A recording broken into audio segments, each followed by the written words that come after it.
Hi everyone, Dennis Foley from Acoustic Fields. Today we're going to talk about your walls are speaking, but are you listening?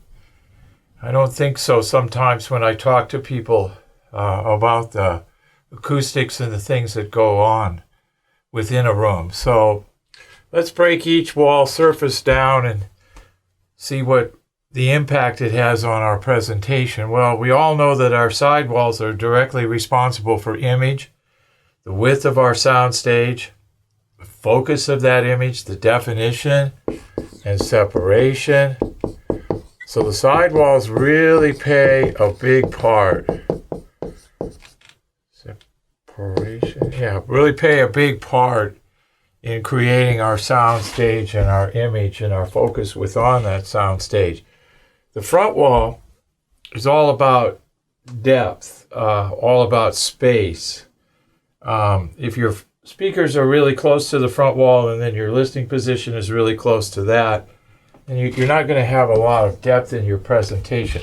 Everything is going to kind of be on the same plane psychoacoustically as your speakers.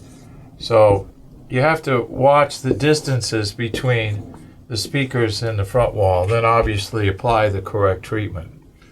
So the front is all about creating that depth or that sense of no wall being there, I guess would be a good way to say it. The rear is all about volume and space. You know, that bounce back, that slap back echo, if you will, high reverberation from the rear wall is a big problem, and it makes the room feel and sound a lot smaller. Ceiling, ceiling and floor, these are first order reflections. You're sitting on the floor. There's not going to be a boundary surface you're closer to than the floor itself. So the bounce off the floor is critical. The bounce off the ceiling is definitely critical. So you want to be really, really careful.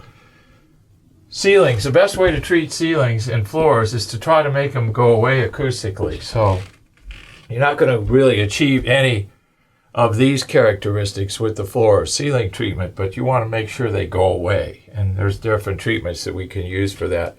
One of them obviously is absorption. And I see so many errors in this all the time.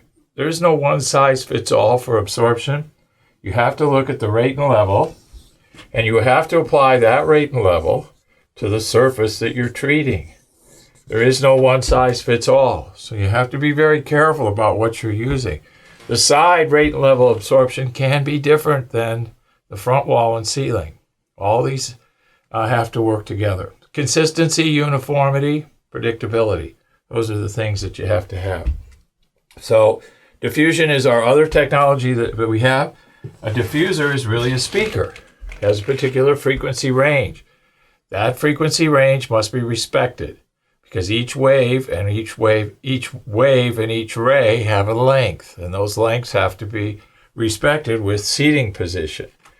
So if you're going to put diffusion on the front wall, you want to make sure that when the energy goes into that diffuser and comes back out, just like a speaker, both sets of energy working together, that you have enough distance here so that the energy that comes out of the diffuser can fully form and washes over the listening position and you can hear it. So everything is related.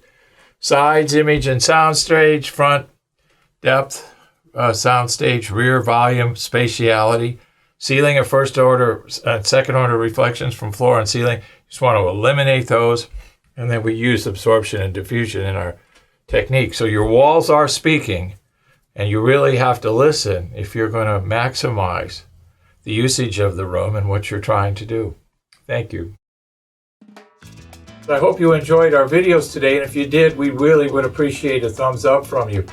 If you have any questions or comments, you can go to the comment section, or you can go to our website, acousticfields.com, and fill out the contact form. Subscribe to our channel, our YouTube channel. We're now doing 2 videos a week. If you have some ideas for topics, you can submit those to us also. If you're having room issues, we have that free room analysis. You can click on the button below, and we'll compare your room to our database of 120 built rooms that we built and actually measured, and I guarantee you your room is in that database. So just click on the button below for the free room analysis. Thank you.